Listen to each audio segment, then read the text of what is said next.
আমরা ভিতরে বসলে আমাকে কোনো বেচা কিনে হয় না, পিছনে বাজে বাজার আর সামনে বাজে রোড।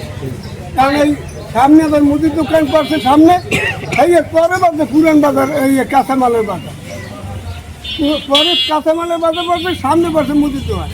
এখন যত মানুষজন আয় আর যায়, এই ধরেন বিস্কে যায়, আজকে যায় রুট দিয়ে, কেউ কিছু নেবে না, তবে একটা জিনিস তো দেখলে নেয়। আর বাজারের মধ্যে ওটা দেয়ও না আর যায়ও না, নেয়ও না।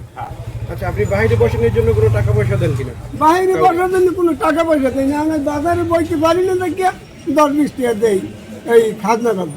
আমার নাম মোহাম্মদ জলিল খান।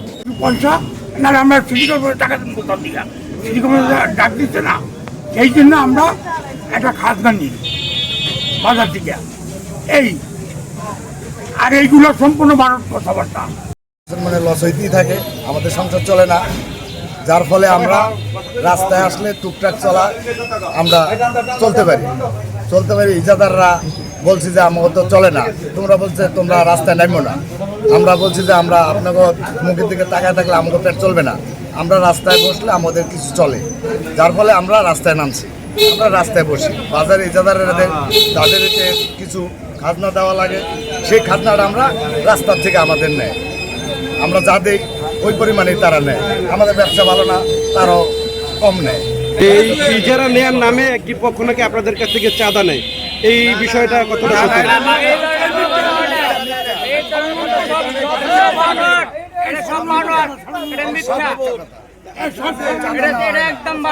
ইজাদাররা এই বাজারে ডাক আনছে, ডাকের তাদের খাজনা নেয়। ইজারা ব্যতীত আপনারা কোনো টাকা পয়সা দেন না?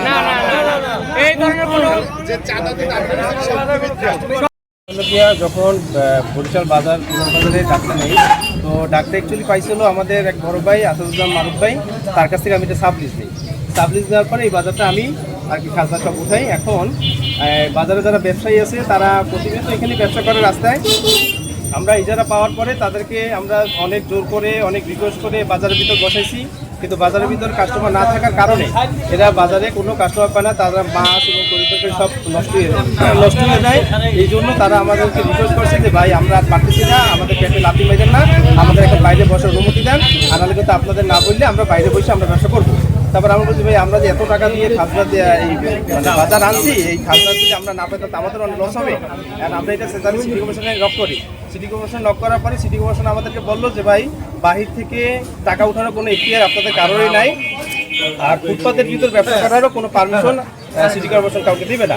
তো তাদেরকে বলা করে তারা আমাদেরকে বলছে যদি আমরা বাজারের বাহিরে বসি, যদি কখনো আসে আমরা সার্ভে হাত পাও ধরিয়া আমরা যা রিকোয়েস্ট করা করবো, আর আপনাদের যে খাজনা টাকাটা হইব ওইখানে সেই খাজনা টাকাটা আমরা আপনাদেরকে এই বাজারের বাহিরে বসে আমরা এটা পে করে দেবো।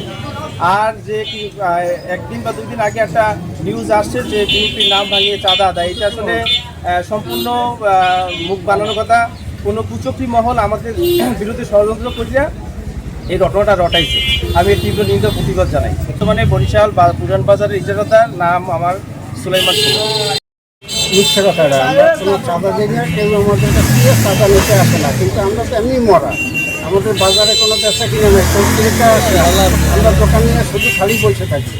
সারাদিনে মনে হয় যে আমরা 1000 টাকা সেন্টার একটা মুদি দোকানে, কিন্তু এত আমরা এখন না খাইয়ে পড়ার মনের পাওয়া হয়ে গেছে। বাজারে বেশি কিনা হয় না, বাজারে বেশি কিনা হয় না, সেই জন্য বাজারে আসে না।